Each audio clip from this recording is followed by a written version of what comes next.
What is up, everybody? How are you guys doing today? And welcome back. Today we're going to take another look at another week's worth of picks. We're in week 9 now.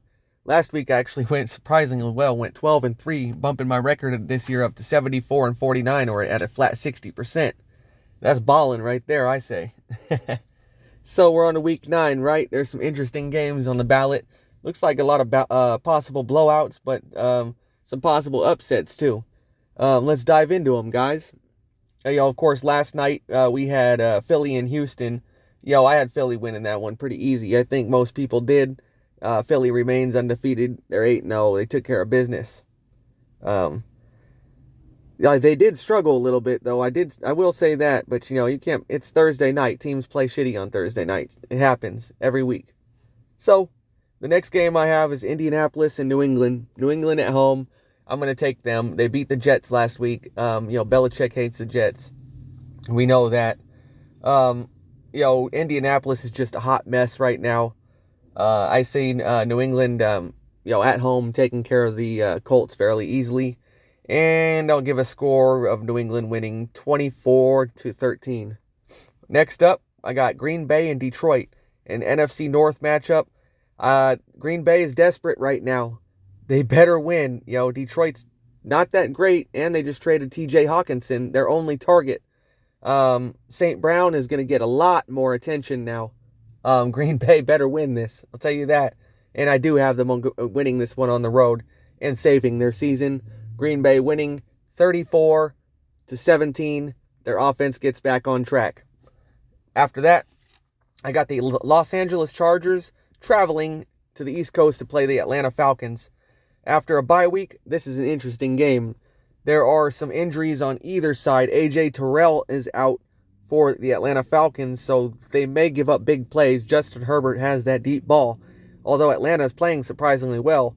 And although they are playing well, Mariota's playing well, I got the Chargers edging them out in this one. And I didn't feel comfortable about this pick. I actually almost have more comfortable feeling about Atlanta winning, really, but I'm going to take the Chargers here, and I'm going to take them 27-24. Okay, next up, we got Buffalo and the New York Jets. The Jets lost to the Patriots last week. The Buffalo is just riding high. They got more talent than the Jets. Zach Wilson's playing like an awful quarterback. Buffalo wins 30-21. Next up, Minnesota, who's riding high against the Washington Commanders, who are another hot mess. They're playing better as of late, but the Snyders are selling the team. They're just a mess. But Dalvin Cook is running well. Kirk Cousins is throwing the ball all over the place. Justin Jefferson looks like the next Randy Moss. What can I say? Minnesota wins. 28-20 over Washington. Next up is Carolina-Cincinnati. Cincinnati's looking for getbacks after that Monday night loss to Cleveland. That was bad. But I see them rebounding and winning this one fairly easy. Carolina doesn't have much. They traded away anything they did have. So Cincinnati comes back at home and they win. They're mad. And they win fairly easy. 31-17. Next, you got the Las Vegas Raiders and the Jacksonville Jaguars. Jacksonville is coming back from a long trip from London. They keep losing, even though they're in every single game. They're almost like the Raiders. The Raiders keep losing, and they're in every single game, except for last week where they got shut out. But I think the Raiders are going to be mad. They're going to come back, even though they're traveling. I just see the Raiders winning this one over Jacksonville, 27-24, or 28-24. Okay, next I got Miami-Chicago. Miami just upgraded massively. Chicago is just garbage. Can't stand Justin Fields. The guy can't play. Chase Claypool just wasn't enough of an addition. Miami rolls all over Chicago in this one, 38-13 on the road. Next up, we got Seattle and Arizona, an NFC West matchup. This one is, I really couldn't make up my mind. It's dead even, I think. Seattle beat the New York Giants last week, which is very impressive, but that was at home. Seattle's a different team on the road. Geno is playing great. Seattle's offense is playing great. Their defense is starting to play better, but Arizona is starting to play better too. Of course, they get DeAndre Hopkins back. That takes some pressure off Kyler Murray, but they don't have much of a running game. This is dead even. I think it's going to be a high-scoring battle. I have Arizona actually edging this one out only because Seattle's on the road, And I have Arizona winning 37-31 in a high-scoring affair.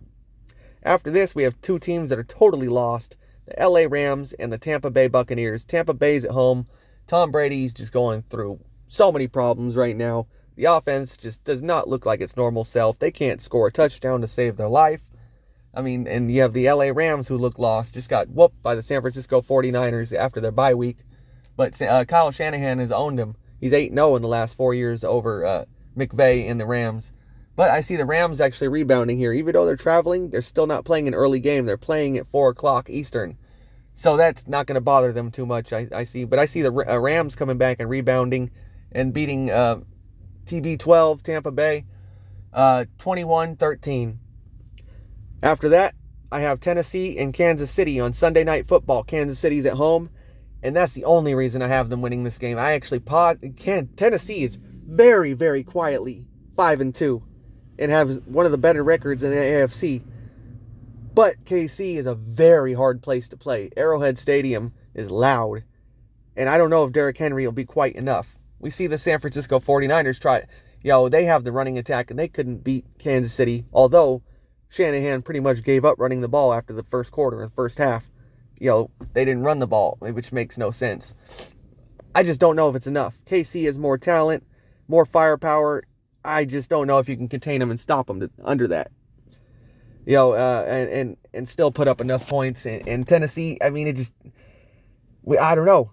They have to really contain Mahomes and really take and win that time of possession battle.